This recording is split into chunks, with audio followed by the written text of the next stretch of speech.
So we were playing Killeray in the first league game, and basically it was literally the very start of the game. About a minute in, it was our kick out. Kick out came to us out in the middle of the field. Caught it, by the way, but then went just down awkwardly, no one near me or nothing, just freak accident, and ended up dislocating my knee.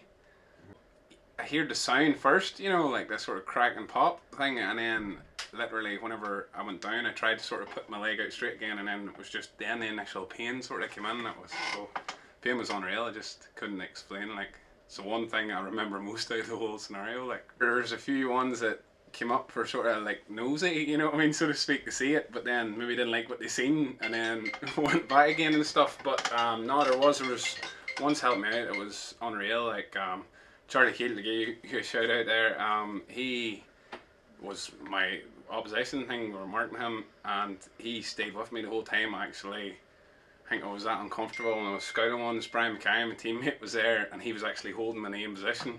So every time I moved or it moved, I think he was getting more of a scouting, but he stayed there and he was a big help on the day as well.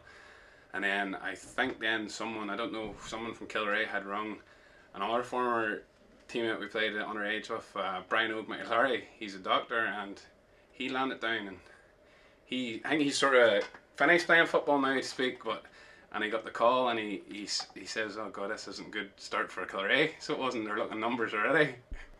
His first thing, but then whenever he heard that it was to do with an injury, he came down then, and he was brilliant as well, so he was, and everything sort of needed. And with Brian O being there, it was, I think they were worried about the blood flow and stuff like that there, and couldn't find a pulse at the I think it's the bottom of my foot, so it was. And he was then, it was him that rung the air ambulance and got them there in the ball because they needed the knee put in, so to speak, as soon as they could. Worst case scenario, like if their ambulance hadn't come, probably would have, you know, could have actually, my leg could have been amputated. Like, you know, it was really that severe of an injury.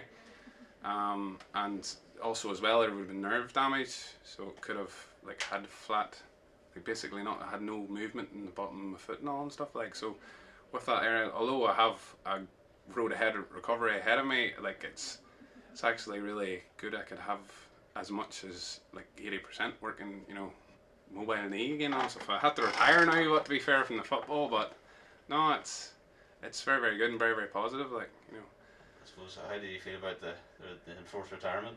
Well, I suppose we could have been retired a few years ago, like, but I think for the love of it, like, you just then.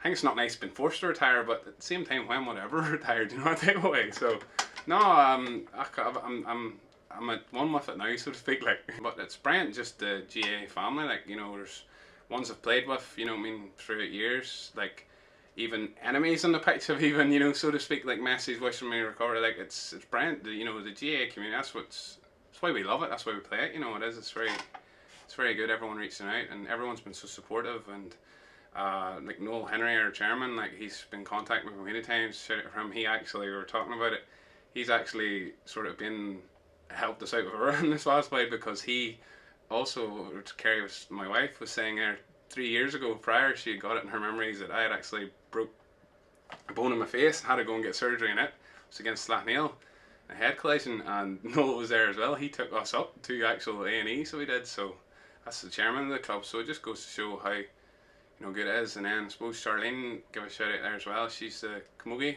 chairperson. She was one of the main ones, was organising and doing fundraising, like, you know, and loads of ones helping out around the club and that. But it's just good. It's family, so to speak, if you know what I mean. You know how much the GA is. It's brilliant.